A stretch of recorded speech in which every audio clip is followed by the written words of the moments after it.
The beginning and end of every sequence, it is either impact through a wall, impact on a table, impact through a mirror. Everything is happening in real time and it's being filmed.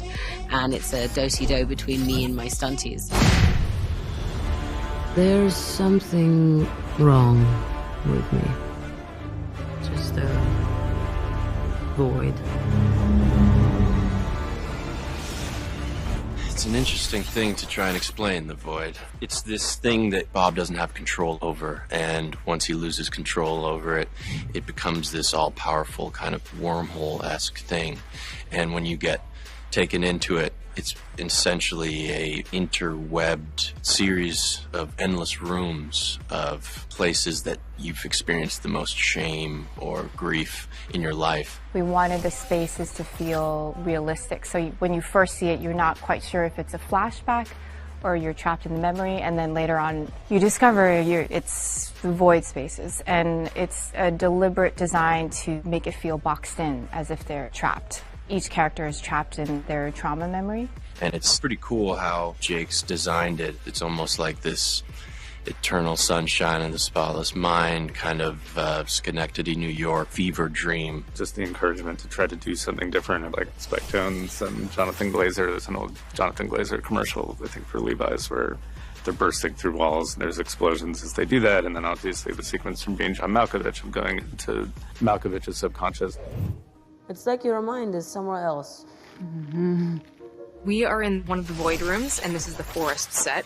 It's one of the first void rooms that Elena goes into. It is a flashback to when she was a child, luring one of her friends into the forest to be then killed.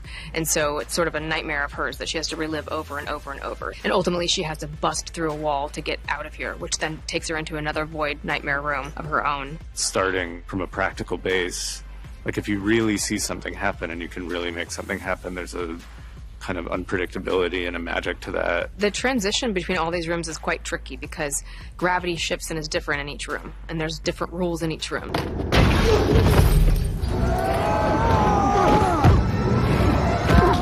So she starts this way, slams through a wall, and then gravity shifts, so now she's falling. And so as far as sizing and timing and how we needed to do that, we really had to prep, you know, with camera and stunt team and effects and everybody to be on par with that. Every team has to work together to do that, like, you know, Dan and Charles and the whole special effects team, and Grace and Heidi and her whole team, you know, just the stunts and the practical execution, getting it all on camera takes so much coordination. They got to run from one side of a set to the other, and we had a fake wall prepped, and the moment I made impact, the whole thing broke and dust powdered everywhere. And it's all different in every single room. So when she comes out of the training room, she dives through a mirror, and that mirror sends her, she's sick going this way, and once she dives through the mirror, she ends up coming up through the bathroom floor. So it's all very tricky and technical, but very, very cool. So because this connects directly to Elena's bathroom void space, which she had to climb up into because we're doing all of the practical transitions, and then we knew that we needed this to connect to the attic, we actually had to add height to the attic, also for some of the lighting elements from underneath, for what they're looking at, so that all of this set could practically connect. This is actually like tied more into sees Bob in the mirror again, so that becomes more key. We built that bathroom set here, and also the training room set, so when she sees Bob in the mirror, that's all done practically, and he's actually in the reflection. He kind of dims the lights in the bathroom and allows her, and in one shot we sort of pan and dolly and push her into this space. It was really important that we didn't rely on CG for the sequence. We wanted it to feel real, and we wanted to use simple camera tricks. And even though they're simple, they are incredibly technical, in that you have to match these frames up perfectly to make it feel like we are blending this sequence together seamlessly. Something that we're doing on this movie that we've really never done before is we have an editorial department almost set up on set with us. So as we are filming, these shots are getting cut into an edit. That was really important for a sequence like this, where it's very important that we have these shots seamlessly blend together. So we were able to go to the monitor, make sure they matched, to make sure we could move on to the next thing. They are human beings more so than they are superheroes. And so that way they're much more relatable, and it lends itself to being shot in a very practical way. The sets built as much as possible, everything in camera as much as possible. The stories being told in a way that they're every man, they're every woman. We can all relate to them in every way possible.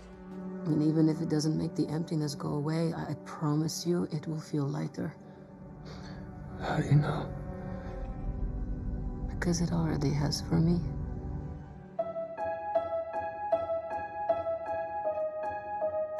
I'm here. You're not alone.